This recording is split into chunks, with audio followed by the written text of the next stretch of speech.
이 성탄일에 마리아가 고백했던 만세에 내가 복이 있으리로다 했던 이 만세의 복이 여러분과 여러분의 자녀와 영원한 삶 가운데 있기를. 아마 예수님 주변에 있던 사람 중에 예수님을 가장 믿기 힘들었던 사람 하나가 있었을 거라고 생각합니다. 그 사람은 바로 예수님의 어머니 마리아가 아닌가 그렇게 생각을 해봅니다. 자기 배로 잉태하고 품어서 출산을 했습니다. 똥오줌을 치우면서 이 아이를 길렀습니다. 어렸을 때 자라나는 모습을 다 봤어요. 힘들고 어려운 일이 있으면 엄마 품에 안겨가지고 흐느껴 울었던 그 작은 아이를 보았습니다.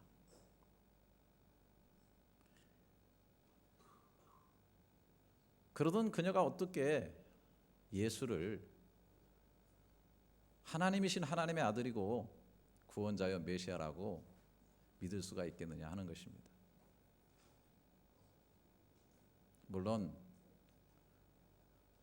남자와 잠자리를 하지 않았는데도 이 아이를 임신했다는 이런 놀라운 사실, 또 천사가 와서 이 아이는 구약에 예언된 대로 여인을 통해서 보내줄 하나님의 아들 메시아라고 하는 사실을 듣긴 했지만은 이 아이를 젖물리고 있으면서 그 아이를 바라볼 때마다 그 아이가 그 어려서 커가는 그 모습을 바라볼 때 아마 그런 믿음은 자꾸 흔들리고 흩어지지 않았을까 그렇게 생각을 해봅니다.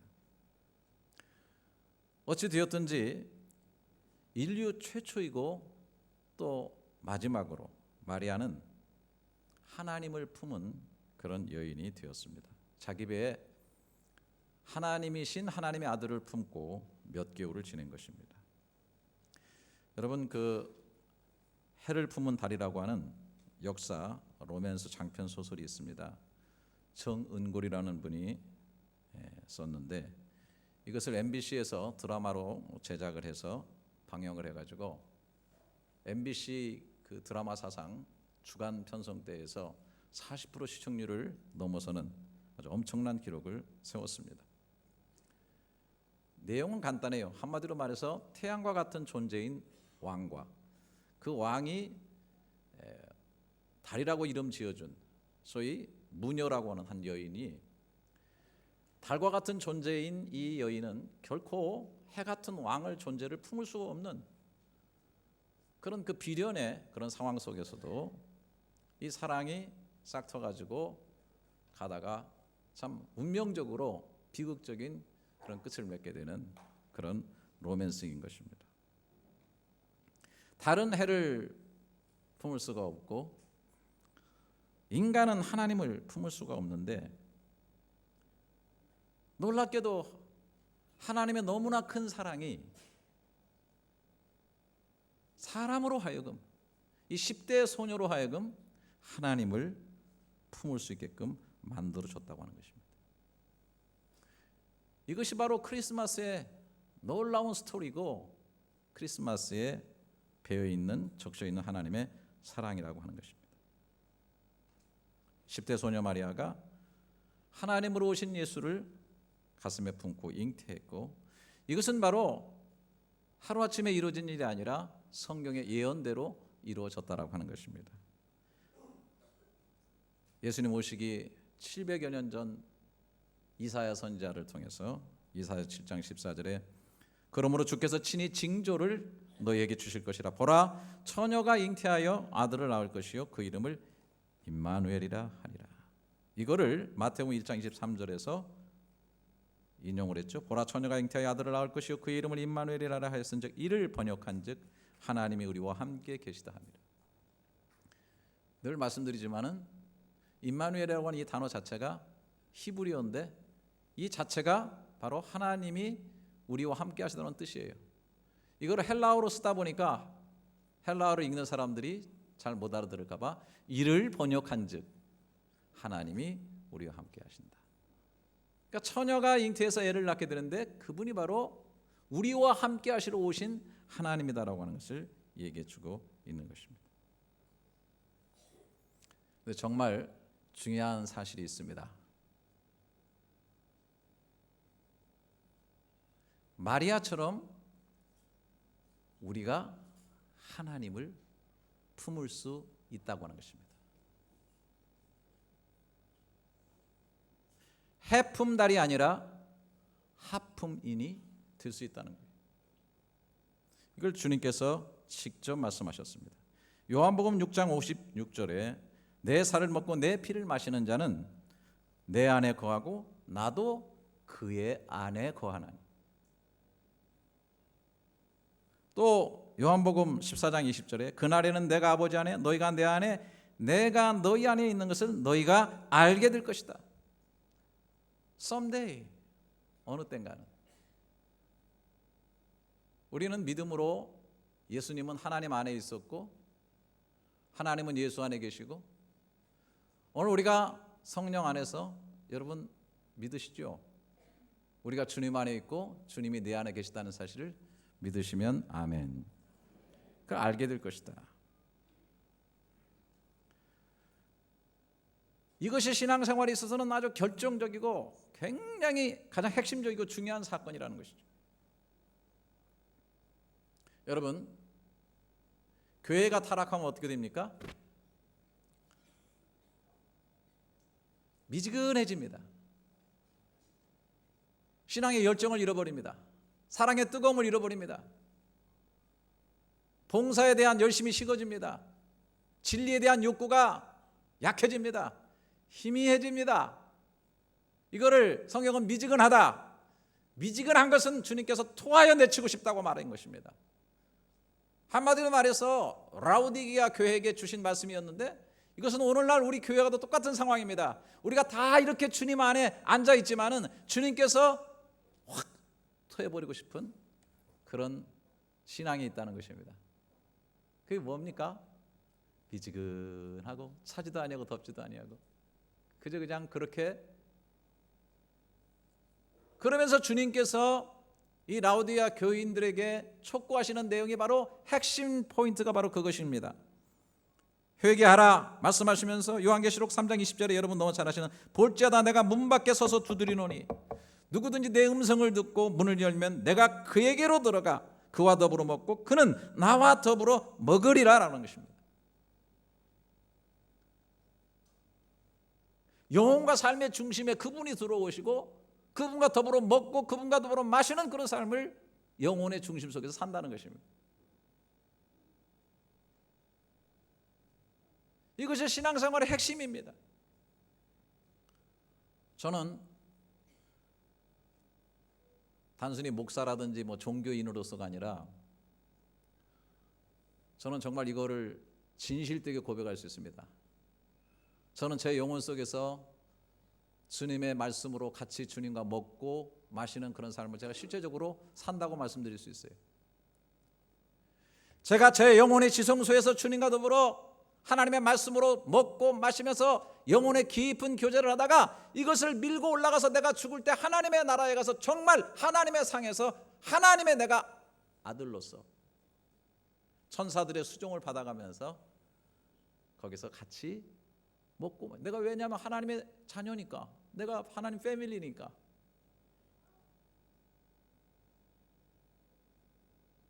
오늘날 우리에게 하나님의 나라가 여기 있다 저기 있지 못하느니 네 속에 임하였다고 하는 말은 주님이 우리 속에 계시다는 말이요 영적으로 주님과 더불어서 교제하면서 먹고 마시는 중심적 교제를 이루고 있다라고 하는 말이에요.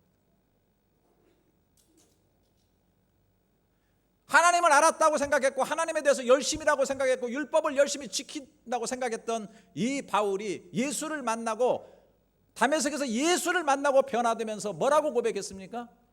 그 여러분 너무나 유명한 갈라디아서 2장 20절 내가 그리스도와 함께 십자가에 못 박혔나니 그런즉 이제는 내가 사는 것이 아니요 내 안에 그리스도께서 사시는 것이라.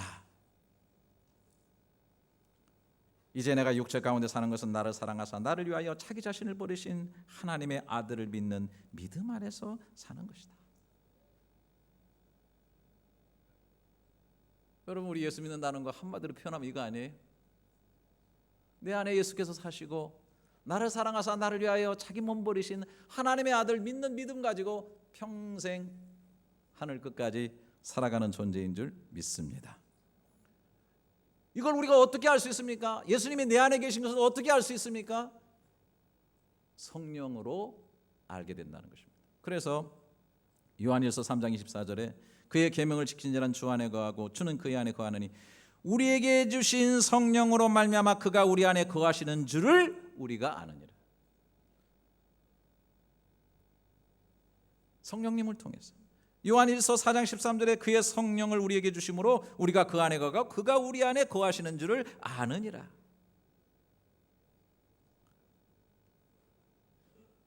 그러니까 성령으로 말미암아 예수가 우리 마음 중심에 계시고 성령으로 말미암아 그분이 내 속에 계시다라고 하는 사실을 알게 되는 것이 바로 우리 기독교 종교의 핵심이라는 것입니다.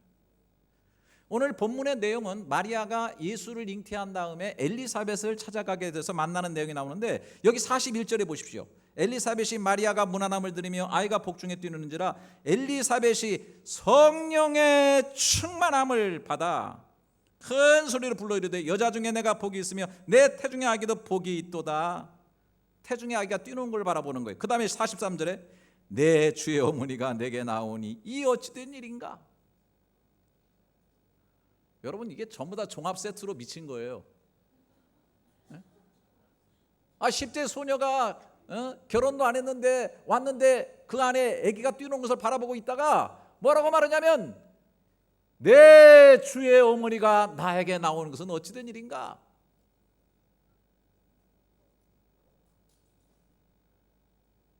그분이 내 주님이신데 그 주님을 품고 계신 어머니 주품녀가 왔다는 거예요.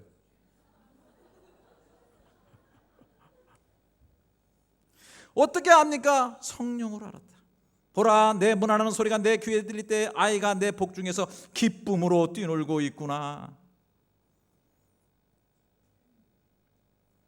그러면서 45절에 주께서 하신 말씀이 반드시 이루어지라고 믿은 그 여자에게 복이 있도다. 영혼까지 들여다보고 있는 거예요. 네가 믿고 있구나. 하나님께서 약속하신 말씀으로 주어진 그 메시아가 너의 복중에 기쁘게 뛰놀고 있는 것을 네가 믿는 믿음이 있구나. 너는 여인 중에 복 있는 여인이다. 나는 이 세상에서 정말 내 생명을 걸고 단언할 수 있습니다. 이 세상 속에 살아갈 때 가장 복 있는 여인이 돈 많은 남편과 결혼하는 것도 아니요, 다이아몬드를 끼고 다니는 여인도 아니요, 얼굴이 너무너무 예뻐가지고 뷰티풀해서 미스 코리아로 당선된 여인도 아니요, 예수 그리스도가 그 중심 안에 품어지고 그 예수 그리스도로 말미암아 그 영혼이 믿고 기뻐하는 여인이요, 당신은 여인 중에 가장 복이 있도다. 난 정말 그렇게 믿어요. 마리아가 받습니다. 46절에 마리아가 이르되 내 영혼이 주를 찬양하며, 진짜 찬양이 그냥 있는 게 아니라 터져 나오는 거예요. 찬양은 폭발돼야 되는 거예요. 감사와 기쁨으로. 곡조가 맞느냐, 뭐 아름답게 부르느냐, 아니에요. 찬양은 터져 나오는 거예요. Praise the Lord. 바울이 찬송하리로다. 터져 나오는 거예요. 내 영혼이 찬양합니다. 내 마음이 하나님 내 구주를 기뻐하였으면 그의 여정의 비천함을 돌아보셨습니다. 보라, 이제 후로는 만세 나를 복이 있다 일컬이로다. 단기적인 복이 아닙니다. 현세적인 복이 아닙니다. 건강의 복, 물질의 복, 형통의 복, 장수의 복, 자식의 복, 이런 정도를 넘어서는 만세의 복이 있는 여인이다. 영원까지 가는 복이다라고 얘기하고 있는 것입니다. 내 속에 계신 그리스도 때문에 우리는 이 영원히 만세가 일컬어서 복 있다 하는 그런 인생들이 되어준 줄로 믿습니다. 이게 진짜 복이에요. 재밌는 얘기 하나 있죠. 어떤 사람이 그래요. 나 죽어서 천국 가는데, 하나님의 앞에 갔는데 하나님께서 나를 판결하셔가지고 너는 세상에서 그저 그렇게 살았으니까 지옥으로 가라. 그러면은 자기는 이렇게 대답할 거예요. 하나님, 맞습니다. 제 삶을 돌아볼 때 난 지옥 판결을 받아서 지옥에 가는 것은 마땅한 존재입니다. 그런데 하나님 손해보실 거요. 왜냐하면 나는 늘 그래도 내 안에 당신의 아드님 예수를 모시고 살았는데 내가 지옥으로 떨어지면 같이 떨어지게 될 건데 손해보실 거요. 누가 만든 얘기겠지만은 이 정도로 자신감이 있다는 거예요. 다른 건 모르겠습니다. 하지만 나는 정말 내 중심에 당신의 아드님을 영접했습니다. 당신의 아들이 내 안에 계십니다. 이 세상에 존재하는 모든 사람들이 다 크리스마스 절기를 같이 지키고 있습니다. 하지만 그 아들 예수께서 마음속에 계신 사람은 얼마나 될까요? 여기 물건들이 굉장히 많아요. 자석을 가지고 이렇게 휙 한번 두르면 철은 다 따라 붙습니다. 자석에 붙는 성질의 것들이 있는 것은 다 달라붙어요.